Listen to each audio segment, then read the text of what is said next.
हमारी दुनिया में ऐसा कोई इंसान नहीं है जो अमर हो, लेकिन अगर हम आपसे कहें कि हमारी इस दुनिया में एक ऐसी जगह भी मौजूद है जहाँ पर रहने वाले किसी भी इंसान की कभी मृत्यु नहीं होती, इस जगह रहने वाले हजारों साल पहले भी जिंदा थे और आज भी जिंदा है। हम बात कर रहे हैं हिमालय के ऊपर 2400 किलोमीटर में फैले एक ऐसे शहर की जिसका जिक्र हिंदू धर्म के अलावा तिब्बती, बौद्ध और कई धर्मों की अन्य प्राचीन धार्मिक किताबों में भी मिलता है। यहाँ के लोग अमर हैं। जी हाँ, वेदों, पुराणों और कई उपन्यासों में इस बात का जिक्र भी किया गया है कि हिमालय में एक जगह ऐसी है जहाँ रहने वाले लोग अमर होते हैं। हिमालय के ऊपर बसे इस शहर को लोग ज्ञानगंज, सांभाल या सिद्धाश्रम के नाम से भी जानते हैं और इस रहस्यमयी शहर में रहने वाले निवासियों की उम्र नहीं बढ़ती है और मान्यताओं के अनुसार समय समय पर इस दुनिया से लोग इंसानी दुनिया में भी आते हैं। कलयुग के अवतार भगवान कल्कि देव के भविष्यवाणी में भी इस शहर का जिक्र किया गया है।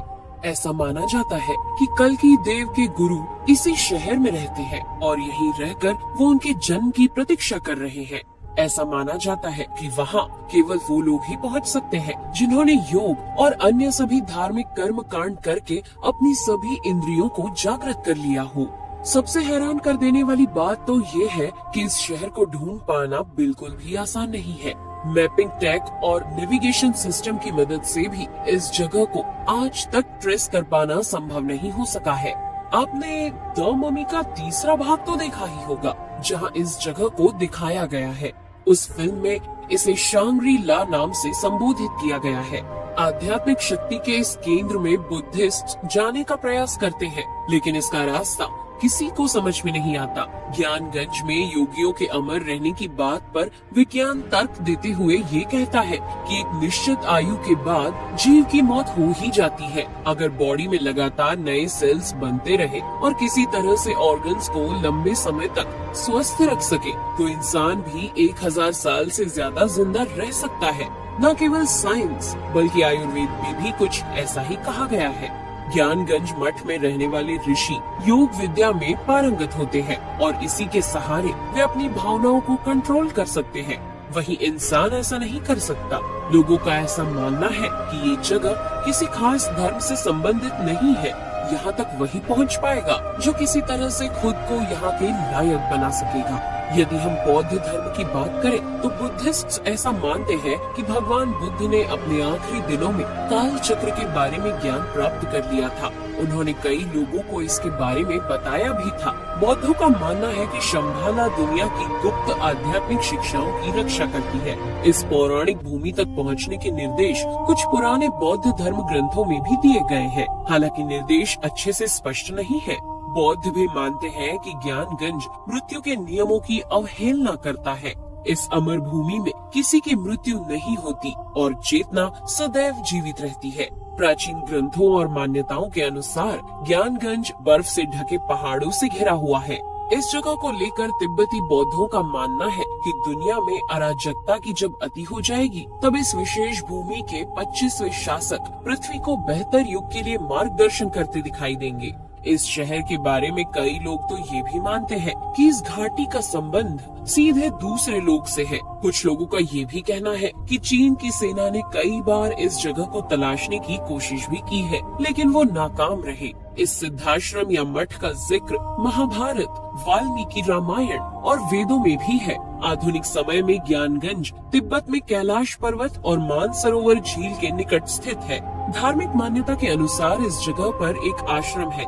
कहा जाता है कि इस जगह सैकड़ों ऋषिगण हजारों वर्षों से ध्यान करते हुए देखे जा सकते हैं। शांग्रीला एक तिब्बती शब्द है जो कि शेंग माउंटेन पास से मिलता जुलता है, इसलिए ऐसा लगता है कि ये जगह कुनलुन शेंग माउंटेन की घाटियों में कहीं स्थित है।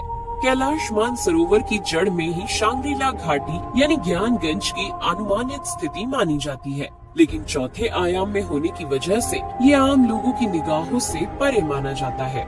प्रसिद्ध अंग्रेजी लेखक जेम्स हिल्टन की लिखी किताब Lost Horizon the legend of Shangri-La इसी रहस्यमयी शहर ज्ञानगंज मठ पर आधारित है। ज्ञानगंज मठ 2400 किलोमीटर में फैली एक ऐसी घाटी है जिसका तिब्बत और अरुणाचल के बीच होने का दावा किया गया है। पर आज तक यहाँ कोई भी पहुँचने का रास्ता या तरीका नहीं खोज सका। अगर हिंदू वेद पुराणों की बात करें तो हिमालय के रहस्यमयी शहर का जिक्र रामायण में भी मिलता है, परंतु उससे भी पहले यानी सतयुग में भी इस जगह का जिक्र एक बार मिलता है।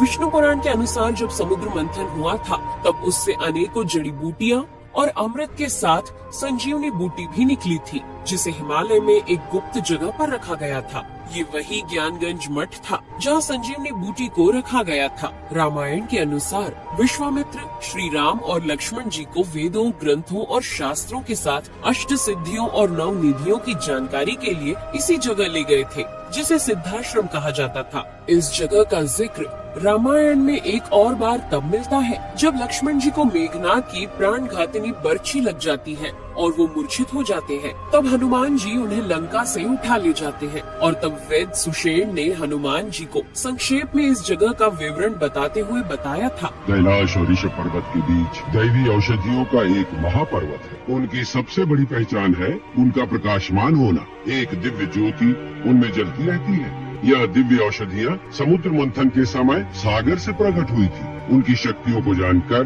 देवताओं ने उन्हें हिमालय में गोपनीय रखा है और स्वयं उनकी रक्षा करते हैं। हिमालय में एक गुप्त जगह पर संजीवनी बूटी मौजूद है, जिसका संरक्षण देवताओं द्वारा किया जाता है। उस बूटी से मरते शरीर में भी जान डाली जा सकती है। डॉक्टर लुइसिन ने शंभाला के बारे में खोज करते हुए कहा है कि उस जगह पर आधुनिक उपकरणों का उपयोग करना नामुमकिन है, क्योंकि वहाँ के वासी हमसे अत्यधिक उन्नत और आधुनिक है। और उन्होंने आगे कहा कि ये जगह पृथ्वी से स्वर्ग जाने का मार्ग है। यहाँ के लोग टेलीपैथी के माध्यम से दुनिया के किसी भी व्यक्ति से बात कर सकते हैं और किसी भी घटना की जानकारी क्षणों में लगा सकते हैं। हेलेना ब्लावस्की ने अपनी किताब द सीक्रेट डॉक्ट्रिन में बताया है कि उन्होंने 20 से 25 फीट के जीवों को देखा है।